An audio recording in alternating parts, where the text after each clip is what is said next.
First of all, thank you so much for that generous introduction and appreciating my title. And thank you everyone for joining us here. I'm sort of awestruck with having all these important people in the room. Before I set the context, before I get into the topic, I wanted to mention something out of context, right? So that out of context thing is what if the WhatsApp people, rather than building the WhatsApp that we know today, they would have built something which is sort of a e-postal system, right? Where whenever someone sends any message to us, rather than getting it on our cell phone, we have something of this sort of a dashboard in our room, in our home, and we know that we have got a message, and then we send the youngest one, obviously in the home, to get that message from that local postal office, right? Sending the youngest one in the home is sort of the land of the law. That's how we maintain the domestic harmony here in India, right? So this entire idea is obviously bizarre, right? Almost silly, right? You can understand the ineffectiveness of this entire concept, of this entire e-postal system, right? I would ask you to hold this particular emotion about this entire system. We'll utilize it somewhere later in the presentation, right? Now about us and about me, what we have done today. I'm a manufacturing fanboy, right? So all my life, I'm basically a mechanical engineer. I started my career from Honda. Eventually, when I founded DesignX, I founded it with my co-founder who has worked for Bajaj Auto for good 9 years, right? And while working with factories, we realized that there's, despite all the conversation of digital transformation, IoT, digitization and everything, somewhere at some level, the impact is not there on the shop floor, to be honest. That is something that we all have been discussing this entire day. And have been so many discussion of the similar nature where we are trying to understand how this can affect us. And why still we are discussing this topic? Because somewhere at the grassroots level, there is a gap, right? The effect is not there. So in last 10 years, we were working on something, idea, and we wanted to make a product which can affect or which can create impact at the very grassroots of manufacturing, at the very bloodline of factories. In this entire journey, we are blessed to work with some of the marquee logos of the industry, like whether it is FMCG, we are working with almost all the leading brands. In automobile, we are working with almost all the leading brands. In fact, last month we onboarded the entire supply chain of Hero MotoCorp onto DFOS, right? And we have achieved all this without a single sales team, right? So far we were just focused on building the product, building the right product for the industry. So this is something that we have achieved so far. Today what I'm going to discuss is what we have learned in last 10 years and what we think is the way for the manufacturing going forward in order to realize any impact, any effect out of all these technology transitions, right? Coincidentally, we are in this Geo Tower itself today.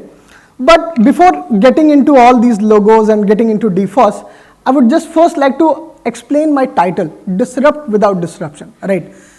There are certain industries which can be changed overnight. For example, the way we replace refrigerators, right? There was this ice delivery people, and then we replaced that technology to a refrigerator, right? There you need a disruption by changing the entire thing. That's not entirely true for manufacturing, because factories operates in a very constant harmony of so many processes, so many systems. There is a very delicate balance that is there in every factory, right? And if with any technology there is a slight disbalance in those processes, in those counterbalances, the entire factory might get shaken up, right? So what we realize that whatsoever has to be brought in factories, it has to make sure their current balance and their current stability should not get disrupted, right? Once we were clear with this agenda, we tried to understand, like, what are the other industries, what are the other contemporaries who have done it at, with the excellence, right? Obviously, in our industry, we couldn't find a great example. So we took two other examples from two entirely different industries. One is the internet industry, and the other is the fintech, right? Now, these two companies, the kind of impact, the kind of disruption that these two companies have brought in, I do not need to explain that scale, right? What I am going to explain is, like, what they fundamentally did, right? So before Jio, in order to get a high-speed internet, the only roadmap was that you have to get a wired connectivity with your nearest distribution center. You have to deploy a new internet router. You have to invest, or you have to add all those additional hardware in order to get the high-speed internet connectivity, right? Same goes for UPI, right? So before UPI, in order to have the transaction, you either need to have a card swiping machine or you need to have a ATM machine, right? That's again extensive infrastructural investments. What both of these guys observed, that there is this $1 billion computation devices or computation power available right now in everyone's pocket, but not being utilized, and that is our mobile phone, right? And while that phone is there, everyone is just putting additional set of hardware, additional set of infrastructure, and that's what was stopping the industry from having that giant leap. The kind of leap that these guys gave the industry is, like, Jio boosted the high speed connectivity from merely 24 million users to 900 million users. UPI replaced the transaction from 900 million transaction per year to astonishing 10 billion transaction per year, right? How this entire thing got possible is by understanding this utility of this available computation power, right? With DFOS, we are trying to give that same kind of impact to manufacturing industry, where we are realizing, again, there is this computation power available. So with DFOS, we are trying to create that similar impact, where we are trying to leverage these additional computation power with our platform, which is minimizing the requirement to invest in additional infrastructure on the factories. How exactly we are doing it? Okay, so I mean, what all we are discussing from since the morning is, like, there are IoT investment. Somehow we are facing the adoption challenges. Somehow we are facing the ROI challenges. Everyone is having those sort of fundamental conversation. We tried to investigate why is it like that, right? Here I would like to bring back that e-postal example, right? Like the e-postal, where there is a one trigger or one actionable that is there on a dashboard, and the rest of the activity is fairly manual. Same sort of impact is getting created, or same sort of effect is getting created within our own factories, where what we are fundamentally doing, we are connecting all these machines with IoT, with predictive system, with vibration system, with computer vision system, and the final outcome of all these systems is some sort of actionable, right? Whether it is some maintenance activity, whether it is some breakdown handling activity, whether it is some safety prevention activity or quality compliance activity, all those IoT and computer vision system and predictive system are giving some sort of actionable, right? But effective method of a factory to respond onto those actionable is the processes, right? And in most of the factories, these processes are traditional, paper-based, WhatsApp, Excel, and those sort of unorganized channel, and that is creating the same kind of impracticality as we were creating in that e-postal system, right? The second thing is, we all were saying that once the data gets collected, it will get delivered to the decision makers, right? They will take the decision for the organization. But we also need to understand that if there is a factory, and in that factory, if there are 10 decision makers versus there will be 5,000 workers on the factories, right? Somehow in this entire approach, though we are empowering those decision makers, but somehow those workers are not connected. And if that working population of the factory is not part of the design, they will obviously not add value to the entire, transformation, entire digitization. And that's why most of the IoT system are failing adoption and are failing to produce the ROI that we all are expecting. Okay. So what we fundamentally realize that it is a digital process layer that is missing from the entire technology stack of the industrial transformation, right? At one layer, we are deploying all these ERP, SCADA, IoT, vision system, right? And then we were anticipating that whatever data gets collected out of all these systems, it will directly be converted to some AI ML model, right? Now, there is a fundamental requirement in order to create any AI ML model, which is contextualized data, right? Now, however, these machines generate data, but it is these processes done by the frontline workers of the factory that actually contextualizes data, right?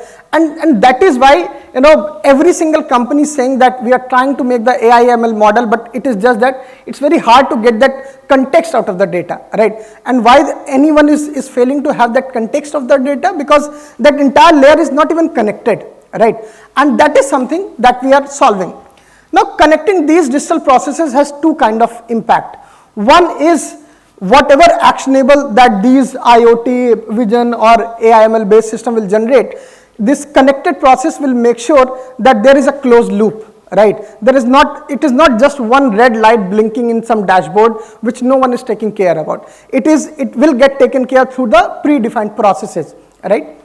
The second thing, which is even more insightful that we have seen in our journey with the 600 factories that we have worked so far, is that factories are already running. I know it's not a breaking news, but the thing is, factories are already running. And how these factories are running? These factories are running by very diligently complying with so many systems and processes. Some are internal SOPs, some are government compliances, some are some manufacturing best practices. But it is these systems and processes that basically control the entire factory's health, right? And under these systems and processes, we are almost capturing more than 80% of the relevant factory data.